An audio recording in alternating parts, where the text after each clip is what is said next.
2026 is Big Showdown, How Milk and Chicken Could End America-Canada Relations. 70 American lawmakers wrote a letter to Trump. The content was shocking. Bring Canada to its knees. You'll never guess what it was about. Milk, chicken, and eggs. Yes, you heard that right. At the center of America's potential trade war with one of its strongest allies are farm products. But this isn't just about dairy quotas or poultry imports. This is about a 6-year battle that's been brewing beneath the surface. A conflict so intense it could reshape the entire North American economy. And the deadline is approaching fast. And to be clear, we do not confirm or verify these news reports. This video is an analytical interpretation of the topic and has been fully researched, analyzed, and produced by our team.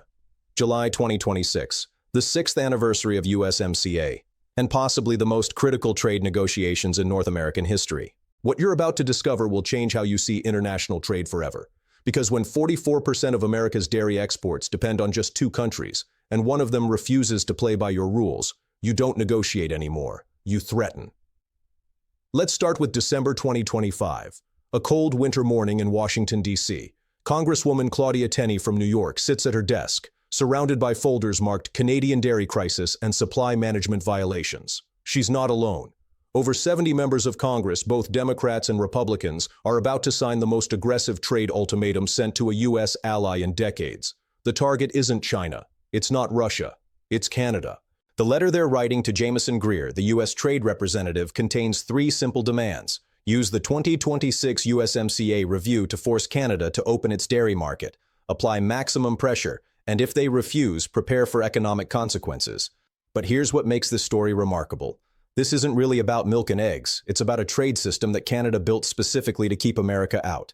A system so effective, it survived 2 international arbitration panels, billions in trade disputes, and direct threats from the world's largest economy. Tonight, we're showing you how Canada turned farm protection into economic warfare, how a quota system designed for small dairy farmers became an impenetrable fortress against American agricultural might, and how the 2026 USMCA review just became the battlefield where North America's future will be decided. The story begins with something called supply management. For most people, it sounds boring, technical, irrelevant to their daily lives. Those people have no idea they're looking at one of the most sophisticated trade defense systems ever created. Canada doesn't just protect its farmers. It orchestrates their protection with mathematical precision.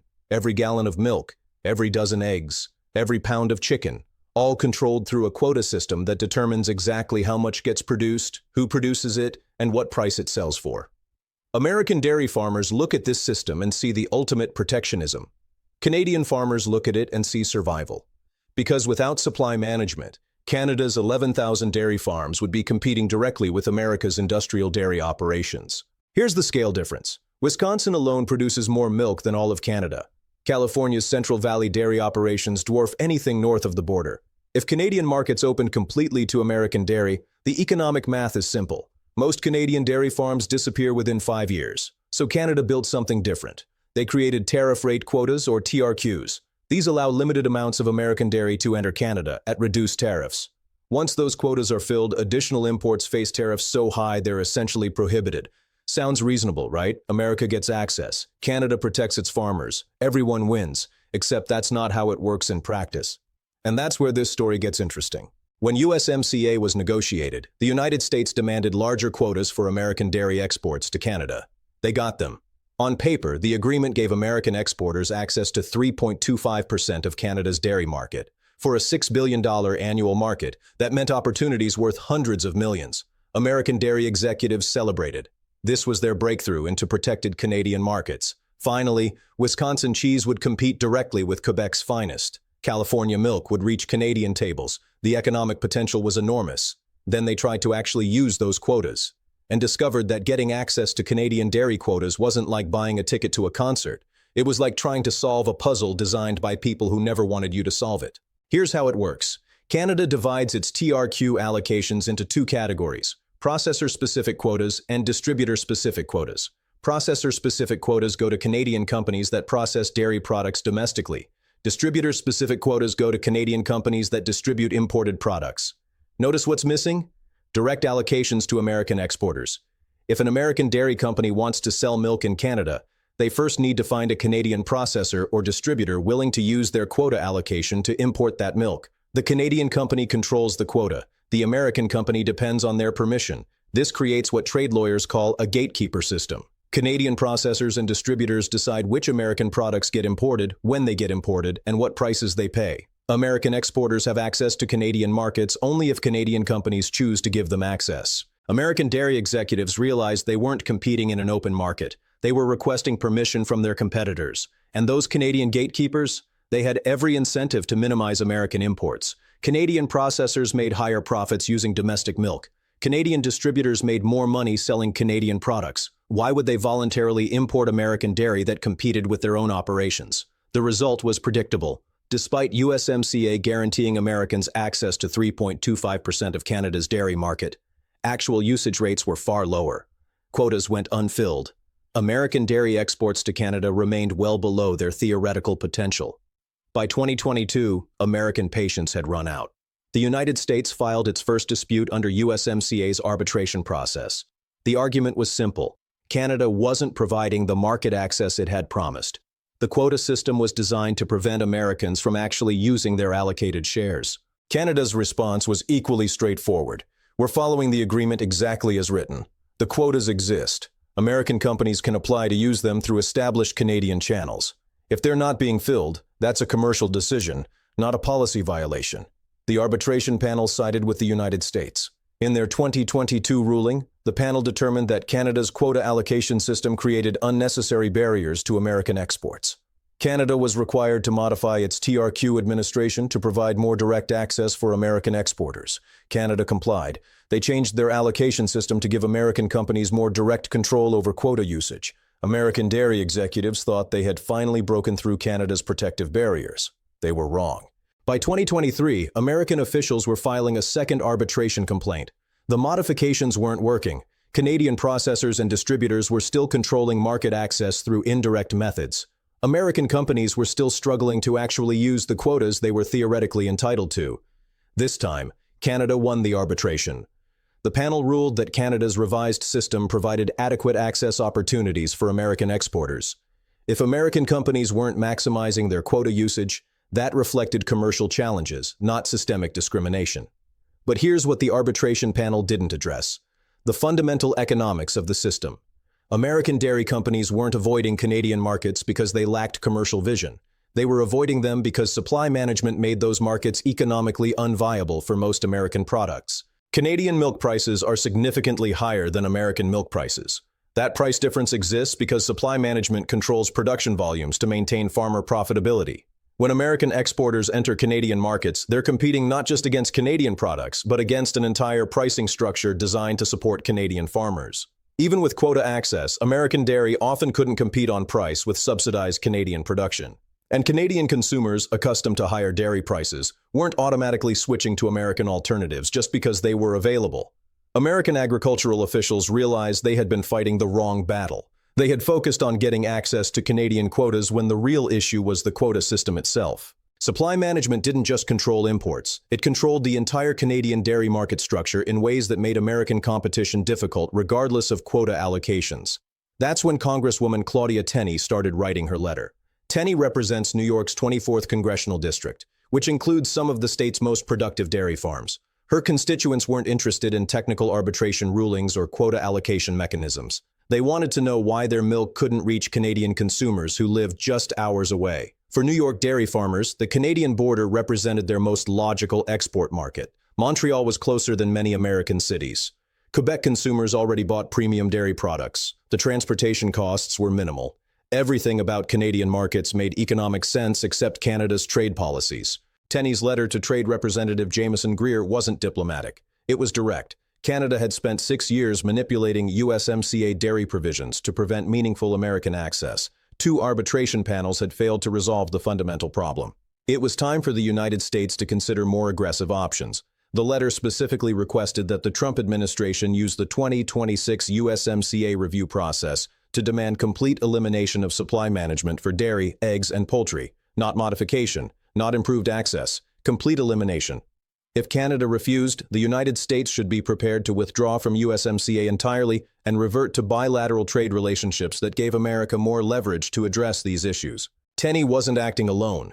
Her letter attracted signatures from over 70 House members representing dairy and poultry districts across the country, Democrats from Wisconsin, Republicans from California, representatives from Vermont, Pennsylvania, Minnesota, and Texas. This wasn't partisan politics, this was regional economics, and the numbers behind their frustration were staggering. According to the National Milk Producers Federation, American dairy exports to Canada totaled $1.1 billion annually. That sounds substantial until you realize it represented less than half the potential market access that USMCA was supposed to provide. The U.S. Dairy Export Council calculated that full Canadian market access could generate an additional $800 million in American dairy exports annually. For context, that would represent nearly a 75% increase in current trade volumes. For individual dairy farmers, these weren't abstract statistics. They represented the difference between profitable operations and economic survival. Many American dairy farms operate on margins so thin that access to additional export markets means the difference between staying in business and selling to corporate agricultural operations. The economic pressure was particularly intense in traditional dairy states like Wisconsin, New York, and Vermont, where small and medium-sized dairy operations were already struggling against industrial competition from larger Western operations. Canadian markets offered these farms a competitive advantage. Canadian consumers paid premium prices for specialty dairy products. They valued local sourcing and artisanal production methods. They were willing to pay extra for quality. But supply management made it nearly impossible for American dairy farmers to access those premium-paying Canadian consumers. Even when quota allocations were available, the administrative complexity and gatekeeper control systems made exporting more trouble than most small operations could manage. That's why Tenney's letter gained such widespread congressional support. It represented hundreds of rural districts where dairy farming provided essential economic foundation for entire communities, and it reached Trump at exactly the right moment. Trump had campaigned on renegotiating trade deals that disadvantaged American farmers. USMCA was supposed to be his signature achievement in agricultural trade. The fact that American dairy farmers were still complaining about Canadian market access 6 years after the agreement took effect suggested that his trade negotiation had failed to deliver promised benefits. For Trump, this wasn't just about dairy exports. It was about political credibility in the agricultural states that formed a crucial part of his electoral base. In January 2026, Trump responded to congressional pressure with characteristic directness. Canada had 90 days to propose comprehensive reforms to supply management. If they refused, the United States would begin applying graduated tariffs on Canadian exports, starting at 10% and escalating to 35% until Canada agreed to negotiate. He specifically mentioned dairy, eggs, and poultry as sectors where American farmers deserved fair and reciprocal access to Canadian markets. Canadian Prime Minister Justin Trudeau's response was equally direct. Supply management was not negotiable. At a press conference in Ottawa, Trudeau explained that supply management protected 11,000 Canadian dairy farms, 2,800 poultry operations, and 1,000 egg producers. These weren't corporate agricultural operations. They were family farms that employed over 100,000 Canadians in rural communities across the country. Eliminating supply management would force Canadian farmers to compete directly with American industrial agriculture. The economic math was simple. Most Canadian operations would disappear within 5 years. From Canada's perspective, American demands weren't about fair trade. They were about using economic pressure to eliminate competition for American agricultural exports.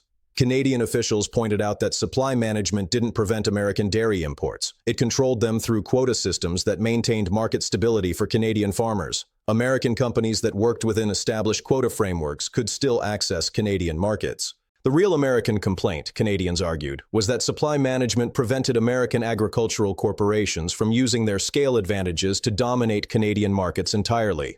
This fundamental disagreement about the purpose and fairness of supply management set the stage for what would become the most serious trade dispute in North American history. Because both sides were right, American farmers did deserve access to markets just across the border. Canadian farmers did deserve protection from agricultural operations 10 times their size. American consumers would benefit from increased dairy competition.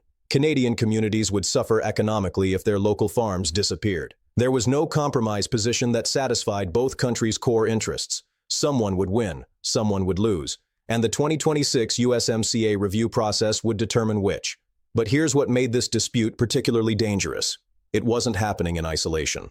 Trade tensions between the United States and Canada had been escalating across multiple sectors: energy exports, lumber tariffs, critical mineral supply chains, immigration policies. Each individual dispute was manageable. Together, they represented a pattern of deteriorating bilateral relationships. The dairy conflict became a symbol of broader American frustration with Canadian trade policies. If the United States couldn't resolve a straightforward market access issue with its closest ally, how could it negotiate effectively with economic competitors like China? For Canada, American threats to eliminate supply management represented exactly the kind of economic bullying that smaller countries needed to resist. If Canada capitulated to American pressure on dairy, what would prevent future American demands on healthcare, energy, or natural resources? Both countries started preparing for the possibility that USMCA might not survive the 2026 review process. American agricultural organizations began developing contingency plans for bilateral trade relationships that bypassed Canadian participation entirely. If Canada wouldn't open its markets through multilateral agreements, perhaps direct economic pressure would be more effective. Canadian officials started exploring alternative trade partnerships that reduced dependence on American agricultural imports. If the United States was willing to threaten tariff wars over farm products, Canada needed supplier diversification to protect against future economic coercion. The National Milk Producers Federation released studies showing that eliminating USMCA entirely would cost Canadian dairy farmers more than eliminating supply management. Without preferential access to American markets, Canadian dairy exports would face the same competitive challenges that American farmers faced in Canada. Canadian agricultural economists responded with their own studies demonstrating that American agricultural corporations were using trade policy as a tool for market consolidation. Eliminating supply management wouldn't just hurt Canadian farmers. It would reduce agricultural diversity and increase corporate concentration in North American food production. By early 2026, both sides were publicly preparing for economic conflict that would extend far beyond dairy products. And that's when the real stakes became clear. The United States and Canada represent the most integrated bilateral economic relationship in the world. $780 billion in annual trade. Supply chains that cross the border multiple times during production processes. Energy interdependence that makes both countries more resilient and competitive globally. A trade war triggered by dairy quotas would disrupt all of that integration. American manufacturing that depends on Canadian materials would face supply shortages and price increases. Canadian exporters that depend on American markets would lose their most important customers.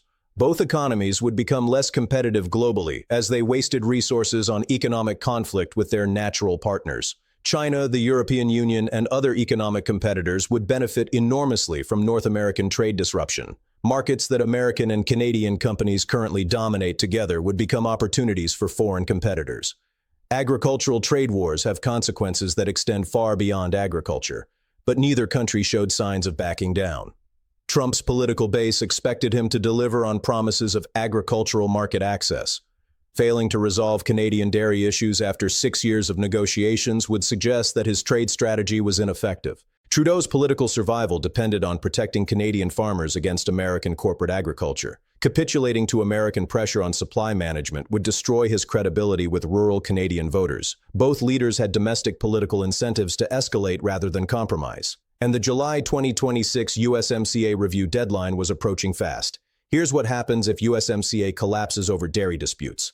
American agricultural exports to Canada face immediate tariff increases. Canadian agricultural exports to the United States face retaliatory measures.